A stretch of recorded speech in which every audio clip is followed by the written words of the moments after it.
Você está exausto, como se estivesse carregando o mundo nas suas costas? Você acredita que precisa compreender mais sobre a palavra de Deus e ter certeza que não está sendo enganado por todos esses ventos de doutrina que sopram por aí hoje? Falsos mestres, falsos pregadores, falsos profetas que, em vez de pregar a palavra de Deus, a Bíblia Sagrada, ficam lá usando um monte de frase de efeito, prometendo mundos e fundos. Palavras que alimentam o ego, mas não te levam realmente para um verdadeiro encontro com Deus, para o íntimo com Deus. Misturam coisa do mundo com igreja. Será que isso tudo está na Bíblia Sagrada? Eu convido você, mais uma vez, a clicar o quê? No botão que apareceu aqui e conhecer o nosso programa de teologia. Deus abençoe sua vida. Glória a Deus. Como foi a sua jornada de conhecimento, pastor? Desde o princípio você já entendia a Bíblia? Você começou a ler e já foi tendo as revelações do Espírito Santo? Sim, sim.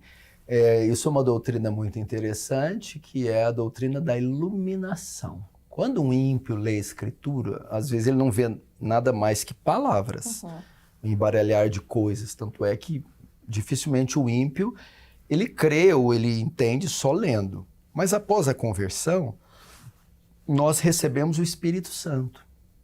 E Deus mais uma vez mostra o seu amor, né? Ele escolhe habitar dentro de nós.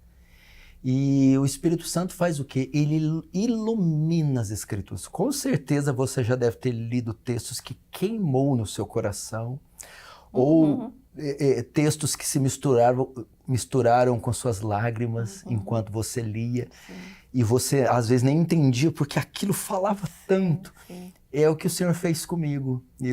Claro, tem textos muito difíceis que requerem estudo, o grego, o hebraico, mas alguns textos, principalmente os do Evangelho, eu me lembro de ler no meu quarto várias vezes, e eu não tenho mais essa Bíblia, infelizmente. Muitas páginas estavam enrugadas com as minhas lágrimas.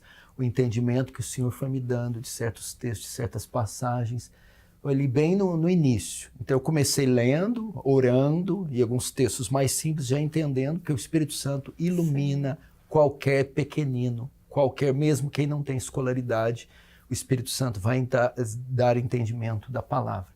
Aí, com o passar do tempo, eu fui vendo que eu tinha um chamado para pregar. Então, aí, óbvio, eu tinha que me preparar. E esse chamado, como você foi identificando? Que muita gente fica com medo no começo. Eu não sei qual é o meu chamado, se é para uma coisa, se é para outra. Eu vou dizer o que os teólogos ensinam e como foi na minha vida. Para a gente identificar um chamado, existem dois tipos de chamado. É o chamado interno e o chamado externo. O chamado interno é quando nós temos uma forte inclinação para alguma área da igreja. Somos tomados de um desejo. Se é evangelismo, nós somos tomados de um desejo de testemunhar, de pregar para as almas. Se é de diaconia, diáconos, somos tomados de um desejo de servir, ficar na portaria, ajudar a limpar, manutenção. Se é da pregação, temos uma forte inclinação para ensinar, explicar.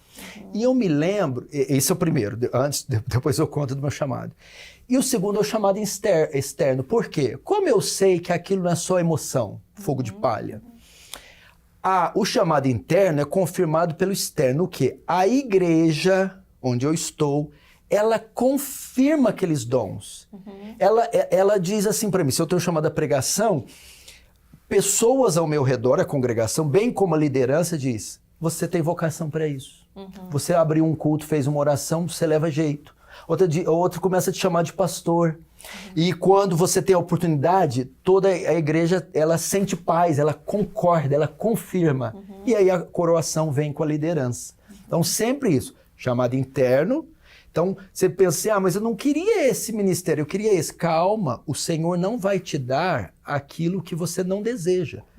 O ministério, a vocação é identificada pelo desejo. Você terá um forte desejo de fazer algo. Então Deus vai te usar naquele algo. E aí vem a igreja, a sua liderança e confirma. Comigo foi assim. Quando os pastores pregavam, eu tinha vontade de tomar o microfone da mão deles e falar, até que um dia eu tive a oportunidade. Então o desejo e a oportunidade. E quando eu tive, eles olharam assim, esse jovem leva jeito. E começaram a me experimentar. E aí eu ingressei no ministério da pregação. Então, Chamado interno, desejo, e o chamado externo, a igreja. Aí vem outra pergunta. As pessoas podem ter mais de um chamado? Sim, claro, com certeza. Mais de um dom? Sim, pode ter mais dons. E eu me lembro que, ao mesmo tempo, também eu tinha uma vocação muito grande para almas. Eu lia muito biografia de missionários, de evangelistas, e eu queria tanto falar pessoalmente, assim, boca a boca, quanto no púlpito, falar da cruz, chamar as pessoas à conversão.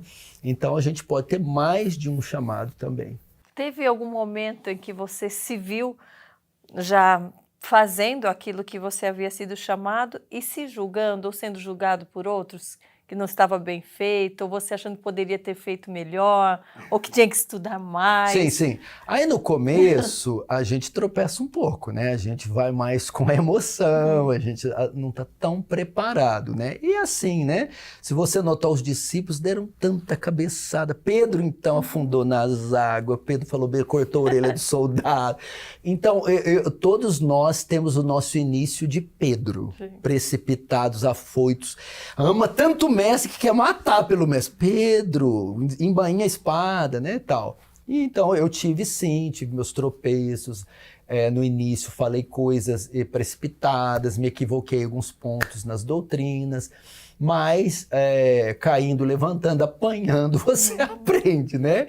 E aí logo eu ingressei na teologia reformada, né?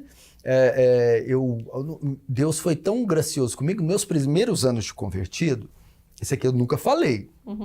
A primeira vez que eu tô falando. Uma vizinha já havia se convertido.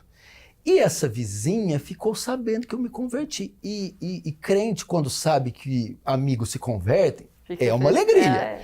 E ela me deu uma fita cassete na época, videocassete, né? Daquele pregador chamado Josué Irion, que falava da Disney e Nintendo. E nessa pregação dele, ele cita alguns homens de Deus. Ele cita David Brainerd, Martin Lutero, ele cita John Wesley, ele cita John Knox. Ele diz, compre seus livros, vai mudar a sua vida. Então eu ouvi isso, e eu lembro de ter acabado de ouvir, corri para a livraria para ver se achava esses livros. E eu encontrei e fui lendo as biografias. Só que essas biografias falavam mais só da piedade, não falavam muito da teologia. Da oração deles, do jejum deles, do amor pelas almas. Eu ficava encantado, John Knox falando, dá-me as almas da Escócia, senão eu morro. Eu falei, meu Deus, que é isso? Eu nunca ouvi isso, que coisa linda. O David Brainerd, que evangelizava na selva os índios, ele falava, tenho necessidade de comer e de dormir, mas contanto que me dê almas, viverei. Meu Deus, que coisa mais linda. E jejuava e orava mais de 2 horas. Eu imaginava, eu não acreditava que era possível orar mais de meia hora, por exemplo. Esse homem falando que orava 2 horas na selva. Então eu fui tendo contato com essas coisas gloriosas. E aí um dia que me marcou, ele escreveu um diário, e ele escreveu assim no diário dele, do David Brainerd. 14 de agosto, completo 24 anos hoje. Me entristece muito saber que vivi tão pouco para a glória de Deus. Meu Deus, que é isso? Eu acho uma coisa tão elevada. E aí outra coisa que me marcou na biografia dele, ele queria muito ganhar as almas. Um dos primeiros motivos da gente ganhar almas é por amor a elas, por vê-las salva. Esse era o segundo motivo dele. O primeiro era outro, que eu nunca tinha visto ninguém dizer. Ele, Senhor, eu quero ganhá-las porque elas não te dão glória. Elas blasfemam de ti. Então o maior desejo dele em ganhá-las é para que, sendo salvas, elas iriam glorificar Deus. Meu Deus, isso elevou tanto o meu entendimento. É verdade, eu quero que São Paulo se converta para São Paulo glorificar a Deus, amar a Deus. Então isso foi muito bom. E passado o tempo, eu fui aprendendo a teologia deles, eu vi que eles eram reformados, eles eram calvinistas, e aí eu fui ingressando na teologia reformada, que hoje é defendida pelo Hernandes, pelo Paul Washer, pelo Augustus Nicodemo.